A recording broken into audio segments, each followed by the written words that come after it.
Well, good afternoon, everyone, and welcome to today's webinar, Developing the PLOs and PC for Oral Communication. I'm Kate Springsteen, Member and Education Services Coordinator for Interstate Passport.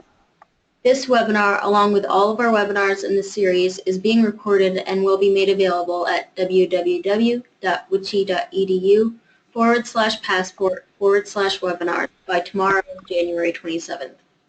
If you have questions throughout the webinar, please type your question into the question box on the GoToWebinar panel, and it will be brought to the presenter's attention.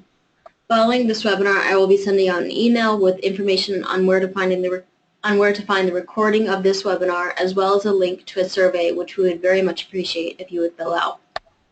I'm delighted to introduce you to our presenter for today's webinar, Sharon Cox. Sharon is currently a lecturer of accounting and taxation at the University of Illinois at Urbana-Champaign.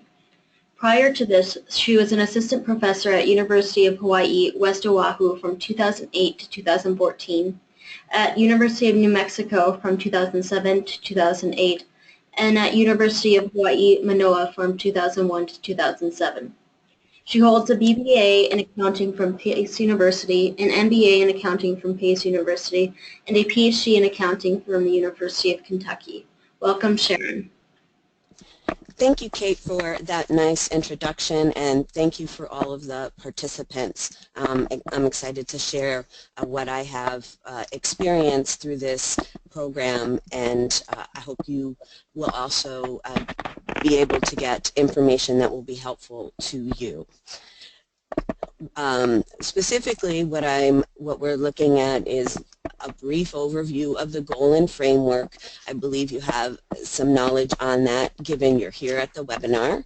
And then really focus on what the process was for oral communications so that you can bring that back to your institution. And also the challenges and suggestions that based on what we experienced, and although you're not going to be involved in development, you may have very similar experience when you work on having your institution accept this program. So with that, I will go ahead and start with the material, looking at first the overview. And again, I'm sure you're familiar, so we'll go through that somewhat quickly. I do want to make sure that we have some key terminology as an understanding so that as the terms come up, you'll have that background. Especially the first two can easily get switched, but they're quite important. So as faculty, we are familiar with learning outcomes, of course. These are the passport learning outcomes, and we focus on lower division general education. And when institutions become part of that passport, their general education learning outcomes are in line with passport learning outcomes. And the advisory board for the Interstate program looks at them, looks that they're in line, and then the institution is certain that they are also in line. So then when we look at proficiency criteria, these are examples of the ways that students can achieve the passport learning outcome. And they are examples and not required to become part of the passport program. So while the learning outcomes that congruency between the institution and the program, that is necessary. But the proficiency criteria are examples to help the institution reach their goal. And the final term is the word block. And this is a term that is relating to the institution, and it is the institution's set of courses as they determine them that reflect the learning outcome and will show that the student has achieved the learning outcome. So it's the institution's set of courses. Okay. So the purpose of this program overall, this is for the students. We know that graduation rates are not what they were when we went to school. Takes students far longer to complete their degrees. This will help students increase the rate at which they graduate. So this is for our students. What is the program? And again, I do think you're somewhat familiar with this. Developed from leaders in academics. And we are focusing on lower division general education, and specifically 9 knowledge and skills area, which again, I will briefly repeat what those are. The participants in the Interstate program, once you become part of this program, we have our students that are up front, and they're going to achieve those passport learning outcomes. The faculty are part of this at all levels. They were part of the development process. They will be part of the process at your institution, so that we're ensured that not only institution outcomes are met, but the passport outcomes are met. How do we know if the outcomes are met? We're going to rely on our institution registrars and institutional researchers. So this really cuts across all pieces of an education process, which is important. Specifically how those overall steps, or specifically what those steps are, is at the outset, those academic leaders in education selected what were going to be the skills and knowledge that would be part of this program. Then, from those knowledge and skill areas, we looked at what learning outcomes are related to each area. Then we looked at what are proficiency criteria, ways that faculty at your institution can show that students have met that learning outcome. When you have those examples of the proficiency criteria, which will be given to you, then you develop the passport block. When the student obtains all knowledge areas, they have a passport. And then, as I said, there's the tracking system, because we want the students to be successful, so that's important as well. What are these knowledge and skill areas? We started with the foundational skills, and today we're going to focus on oral communication. The next thing that was looked at is the knowledge of concepts, and then cross-cutting skills. So we have skills, specific and knowledge areas, and again, today we will focus on oral communications. These 9 areas are the student's passport. The student is able to demonstrate proficiency in the 9 areas, and they earn their passport. So the institution that becomes part of this program is committing that they have the courses and the resources to provide students so they can obtain the knowledge and skill in each one of those learning areas. So the institution needs to demonstrate they have those courses. The students have to demonstrate their proficiency. One way that we are assuring success is that the student does have to have a minimum of a C for each course that they take that will be part of any one knowledge and skill area, what we're referring to as the passport block. So the institution that's becoming part of the program commits to these 9 areas, and the students are earning a minimum of a C to show their proficiency. So now again, we want to focus specifically on the oral communications passport learning outcomes. And first I'd like to just give an introduction and really a thank you to the team that was part of this. We had 5 states at this point that were part of the program. We had representatives from each one of these 5 states, and they were representatives. They connected and maintained connections with their home institution, and they were the liaison back into the program as a whole at development stages. So as you can see, we had excellent representation. Just to give so you have an understanding how an accountant ended up in this program, is I at the time was involved in the Faculty Senate and General Education committees at West Oahu, and so we all participate in all areas of faculty governance. So that is how I became part of this process.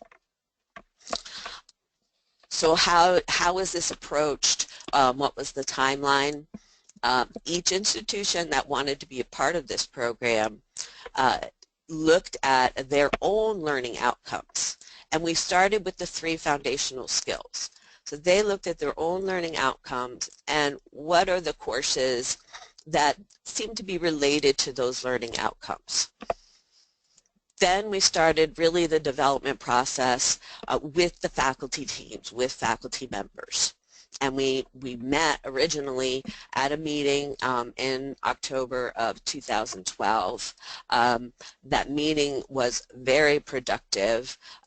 We worked together in our small groups, in our teams, and then as we made progress after a couple hours, we then regrouped in a whole, sharing our experiences from the team group, and so that we could go forward with those, with what the groups, the teams experienced. So we went through that process a couple of times, and again, in that period of time, the meeting was over a day and a half, but a very, very productive day and a half. So what were our next steps after that? The actual team was formed, again, looking at people that were part of the October meeting. And as part of what the team development was, the team was charged with, from the period of 2012 through March of 2013, they developed the passport learning outcome and the criteria that reflect those outcomes. So what we accomplished in that period is the outcomes and proficiency criteria that you see today. And we accomplished that through working together very consistently during that time period. Not only as the team, as representatives of the state, but as being a representative, it is, as that word said, we go back to our institution and make sure that our institution is on board with what we are working on. Specifically related to really that period of December through March, what is the approach that we took? Now here again, this can really, to a degree, help you mirror what would happen when you go back to your institution, how you can let your institution, your faculty know how this came about. Again, we compared each institution's learning outcomes and looked at what were these areas identified in the very beginning as the key knowledge areas. And in that comparison, we really saw a lot of similarities. It wasn't a situation where there was a lot of disagreement. It was just making sure that we really did identify what were those similarities. And as we went through that, again, constantly talking with our faculty and stakeholders, we developed what those final learning outcomes and proficiency criteria were. When we developed that consensus, so that you can see how that process went about, we also realized that we need a story about what is oral communications and why is that an important skill for our students. So providing this story in some ways will help other people at your institution that aren't communication experts. Of course, we all understand the importance, anyone in society understands the importance of communication, but this can really put it in a story for those people that aren't familiar with the very nitty-gritty of oral communications. Going back to our intermediate steps, and something that you can use when you're in your institution going through the acceptance process, is let them know how much that we did communicate, that it wasn't just these 6 representatives. We communicated constantly from the team perspective. We communicated with, we each had a state facilitator, keeping in a liaison on all 3 functional skill areas. And so that was at the team level. Each team representative had to go to their institution. We did not want this developed in a vacuum. We didn't want this sprung upon the institution. And so we made sure in that period from December to March that we were communicating, and the team through conference calls would bring back those concerns. So it's very necessary when you go through this process that you are in constant communication. A good starting point is your faculty and your departments, because they have the knowledge of this. But you also, as your representative, you need to know what is your governance structure. How does a course become a general education course at your institution? You can't miss that step, because obviously it's necessary when you're developing any course at your institution, but it will absolutely be necessary when you are looking at the approval process for accepting the passport program at your institution. And these conversations have to be continuous. I also recommend that a lot of these conversations happen in person. Going back through rounds of email, not generally efficient, but also can lead to more confusion. So actually meeting with your faculty, meeting with your departments, meeting with the General Education Committee is really key, face-to-face. You also need administration support. Eventually, however your university is set up, there is a level of administration that has to approve this. So maybe you won't be involved with them nearly as much as faculty, but you have to make sure they are part of this, that they are on board. So again, this communication was absolutely necessary for us to be able to become part of this program, because we had to do this for all 3 functional areas. And it will be probably the same process that you will face when you are trying to get this passport approved. So where our step we talked a lot with our passport state facilitator. You will have a liaison member as well between the interstate program and you yourself as a team representative. And you can see faculty are key. Talking to your faculty that are teaching oral communication classes, talking to your faculty that are in your faculty governance. Those have to be continuous and frequent communications that you have to get this adopted in your university. So what was our starting point, and where did we actually end up between October and March? We looked at, and what this summary is available to you is, we looked at each institution's learning outcomes related to oral communications, putting those side by side. This is a lot of what we worked on in October as faculty members. And what we see at the left is the final product, what you have seen during your interest area of going through this program.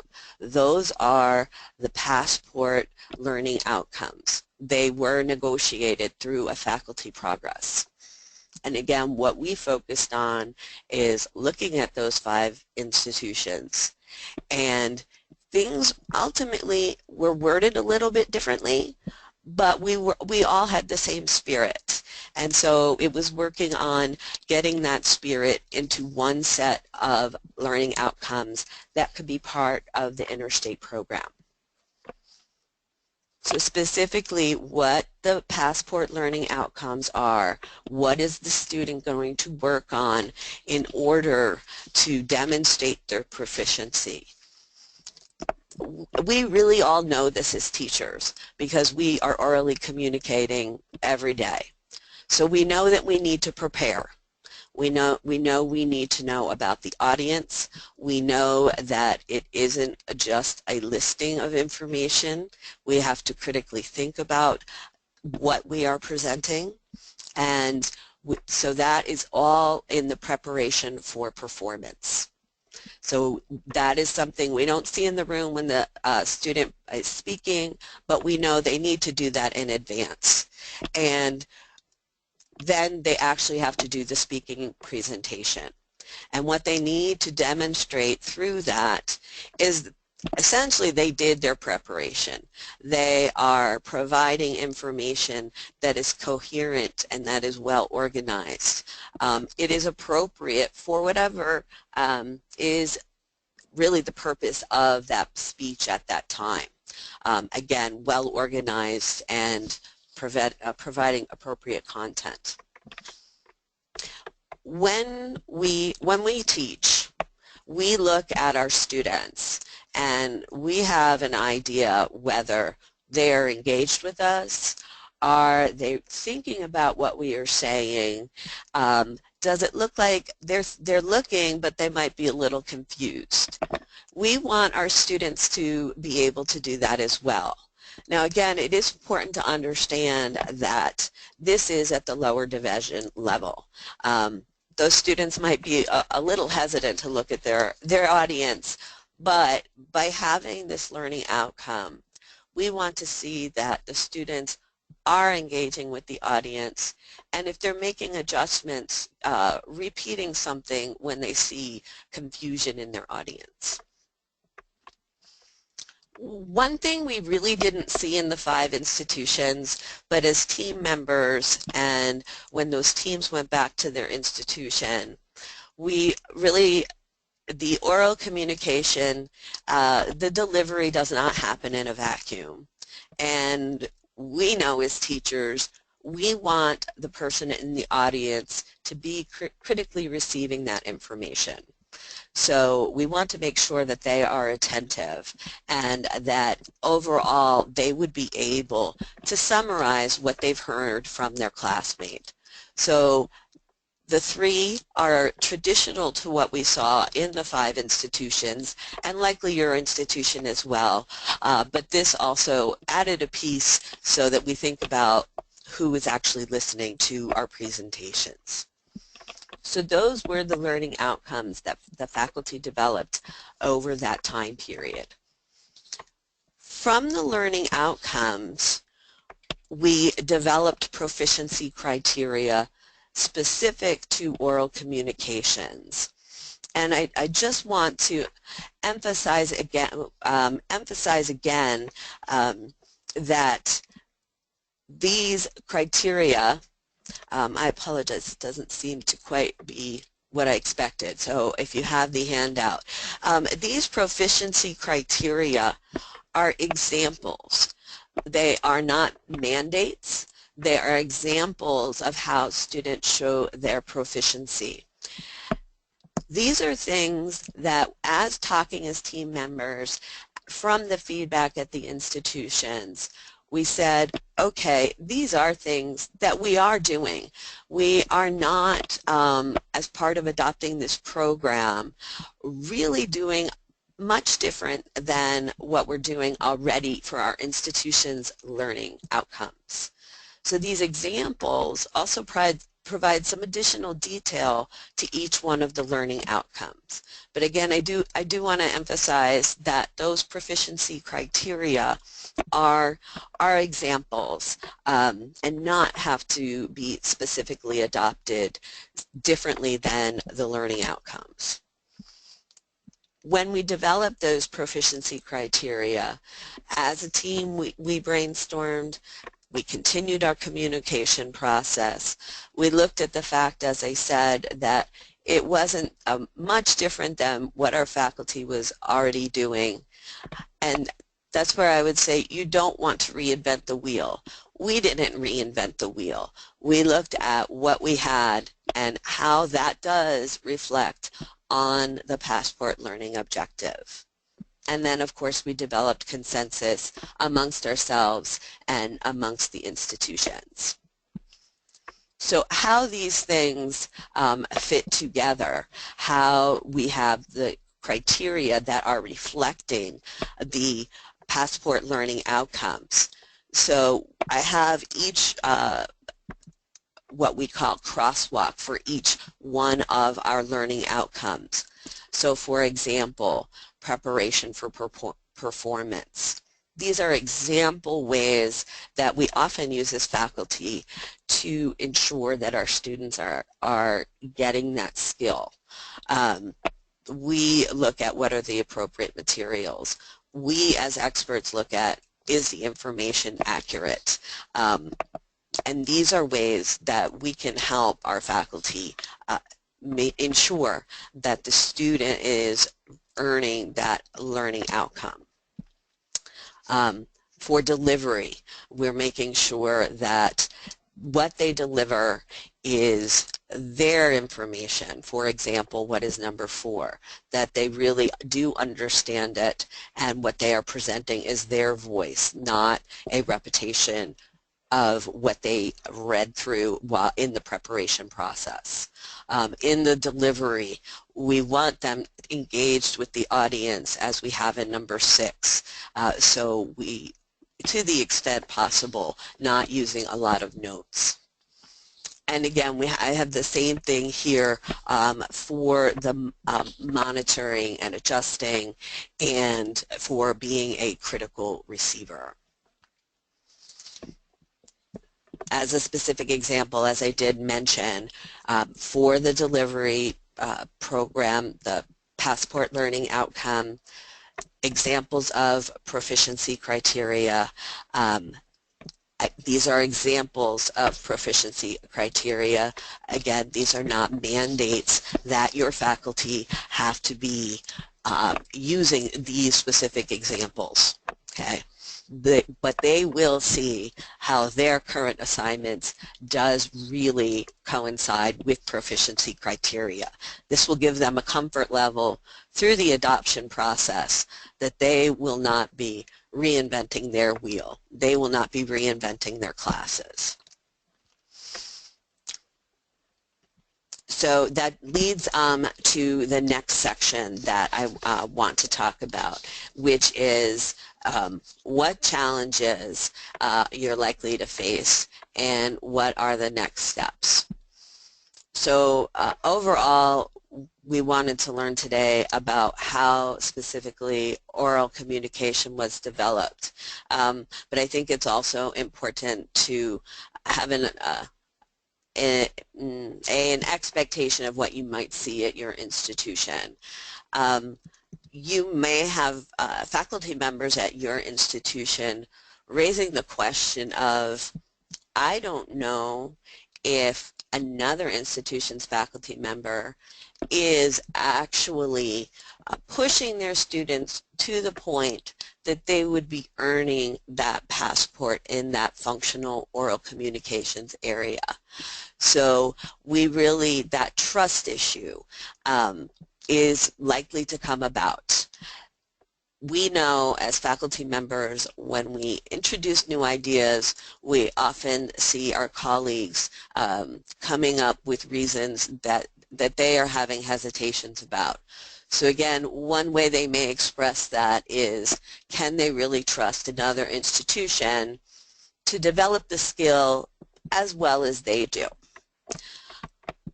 Another concern that often comes up is faculty members are concerned about their courses, that there will be sufficient enrollment in their courses, and how will this interstate program potentially affect enrollment. An example in oral communications, an assignment might be a group assignment. If an enrollment decreases, will you have sufficient group membership? And one thing that you really want to work with the faculty on is this is a two-way process. It won't necessarily be that your current student is transferring out of your institution in a vacuum. You will have students also transferring into your institution. Students will have an easier way to transfer. They will be able to transfer without losing credit. They will be able to transfer with trying to maintain a reasonable graduation time period and requirement.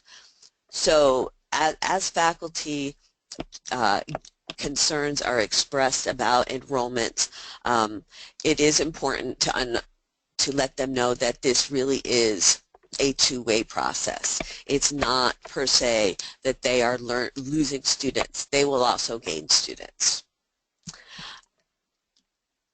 Suggestions just overall through the process as you go through adopting the interstate program at your institution. While you may not speak with your administration as frequently, it is very important that faculty realize that leadership is behind this. We know as faculty that we sometimes spend quite a bit of time on development and then realize that leadership may not be behind the program that we want to adopt.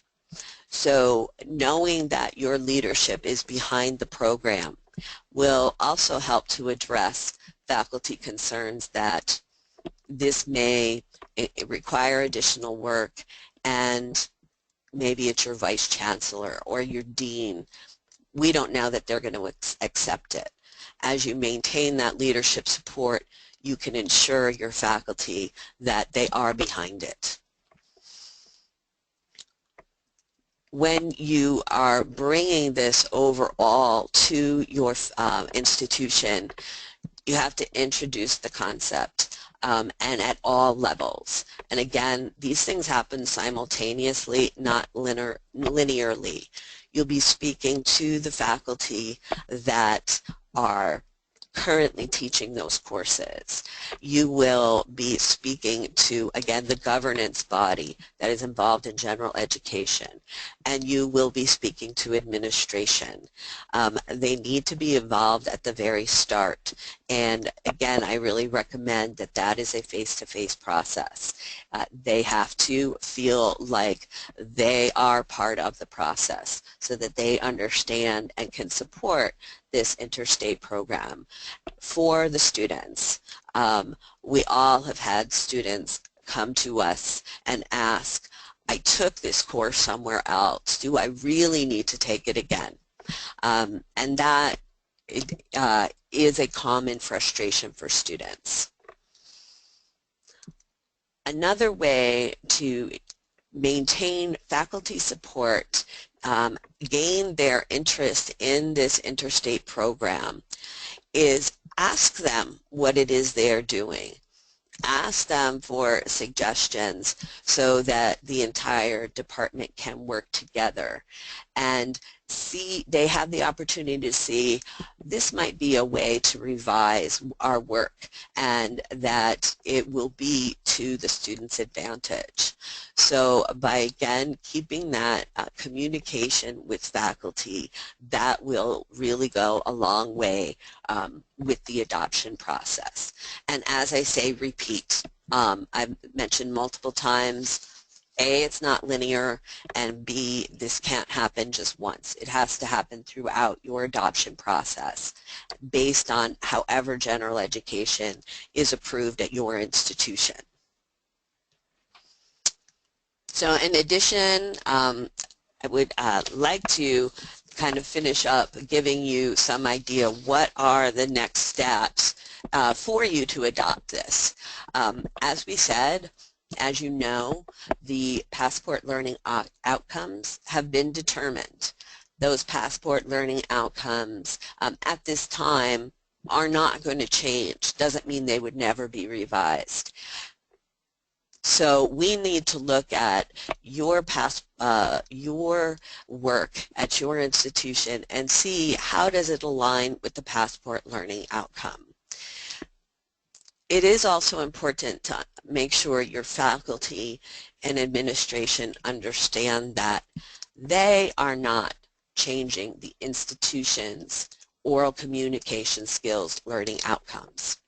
They are looking for congruency. So you want to make sure that they do understand that. And here's one of the ways that we do see congruency. Materials that are given to you to help you go through this process of adopting the program. So looking at the passport learning outcome, and then the blank cells there are what is going on at your institution related to that learning outcome. Once that has been completed for each foundation skill, each cross-cutting skill, each knowledge area, that would be summarized for discussion with the leadership in this interstate program.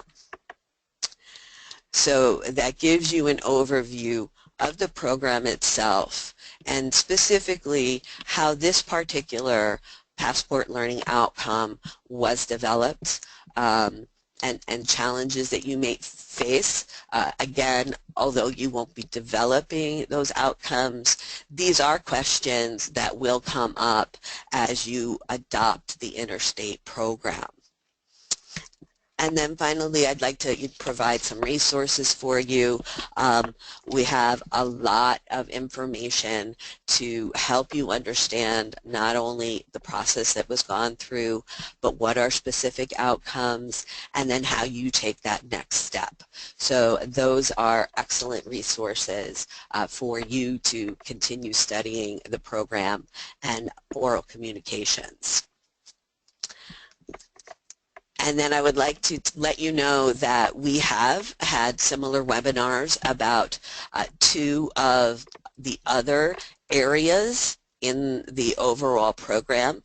We've had a webinar on creative expression and one on natural sciences, and those have been recorded so you can look at those and you can share them with the faculty that are the experts in this area at your institution. And we will be continuing to have the webinars.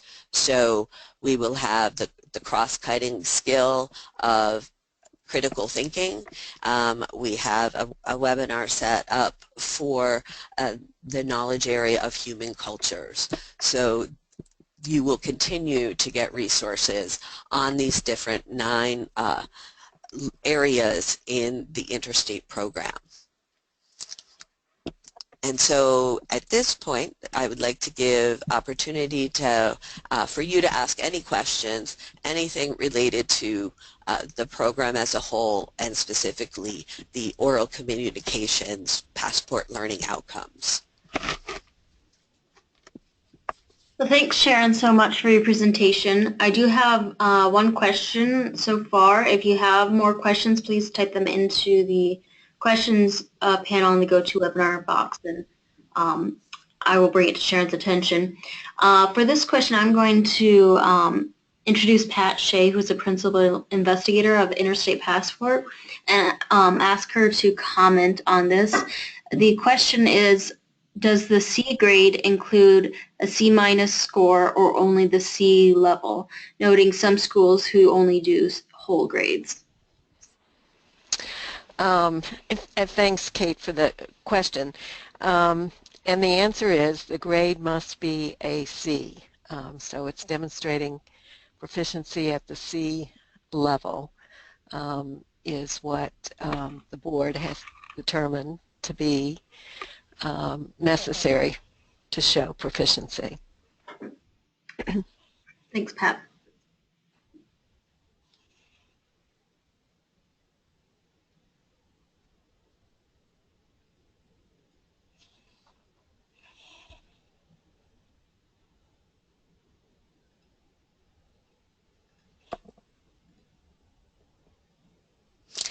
Any of the participants that may have questions that might even be specific to your institution, how there might be similarities or differences that you want to ask?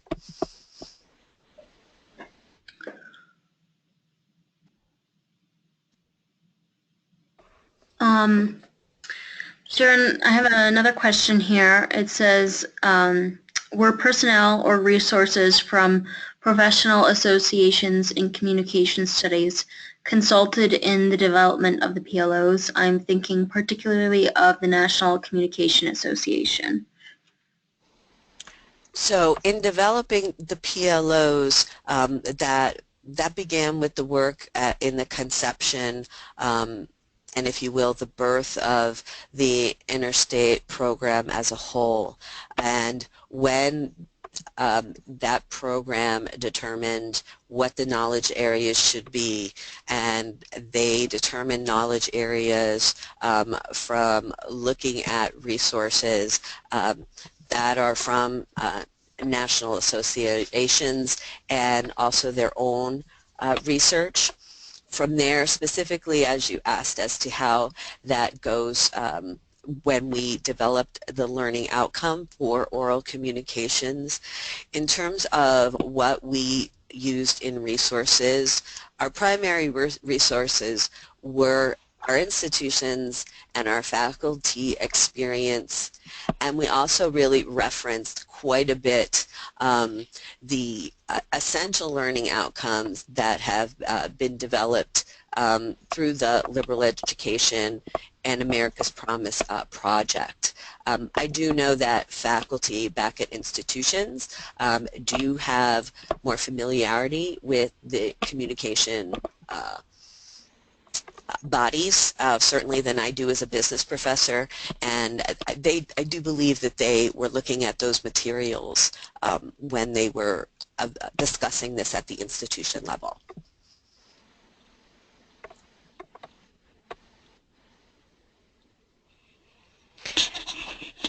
So Kate, another another question that we commonly get about oral communication when institutions are developing their passport block, and as Sharon said, that's a list of courses or learning opportunities by which students can achieve the learning outcomes. Do they have to get those learning outcomes in a speech course specifically, public speaking course? And the answer is up to the faculty at each institution. At a number of institutions, these learning outcomes are achieved in a variety of courses across the lower division curriculum. So it's not necessary that these be achieved in a specific public speaking course, although that certainly works as well. Thanks for mentioning that, Pat. I can speak to that. Even as an accounting professor, we do have lower division courses, and we do, or some faculty, whether they require a group presentation or individual presentations, part of being a business person and an accountant, we need oral communication skills. So those can be under consideration for how the students are developing and showing their proficiency with those learning outcomes. So that's probably a very interesting and far-fetched example of that. Part of it is that we're a small institution, so we have knowledge really across the curriculum.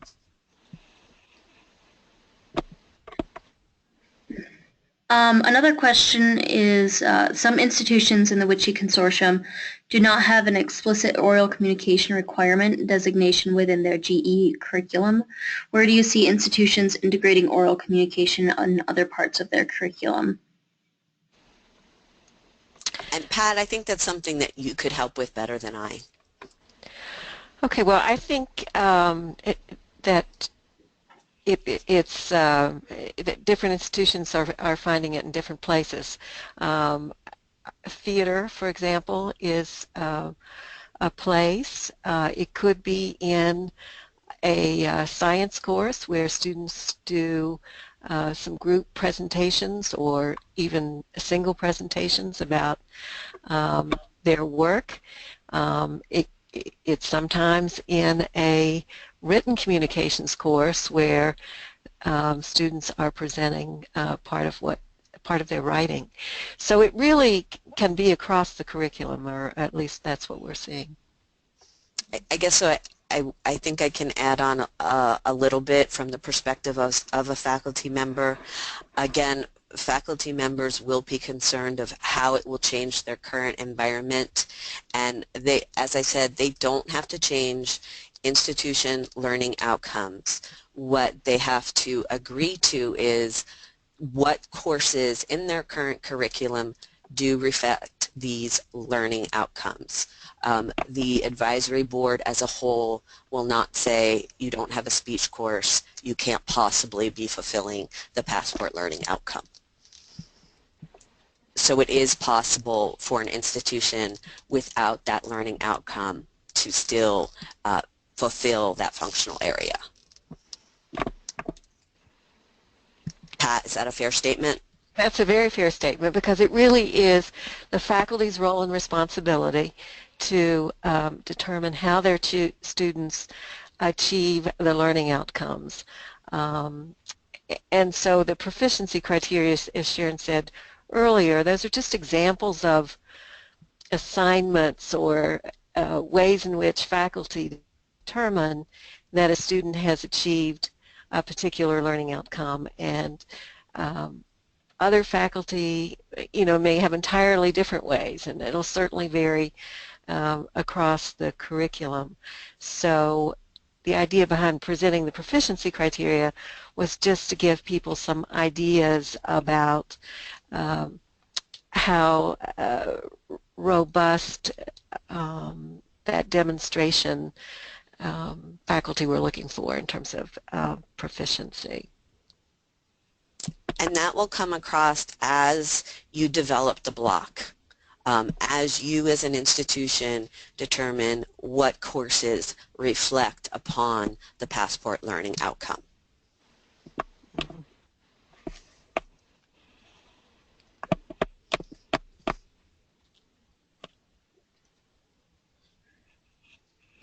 All right. Well, we don't have any more questions right now. As I stated earlier at the beginning of this webinar, I'll be posting a recording of this webinar to our website, and I will also be sending out an email of where you can find a recording of this webinar, as well as a link to a survey that we would really appreciate if you would fill out. If you do have questions later, feel free to either contact myself or Sharon, and I will post this PowerPoint, which includes both of our contact information on it as well. I want to thank everybody for attending our webinar, and I want to thank Sharon for a great presentation. Have a great day, everybody.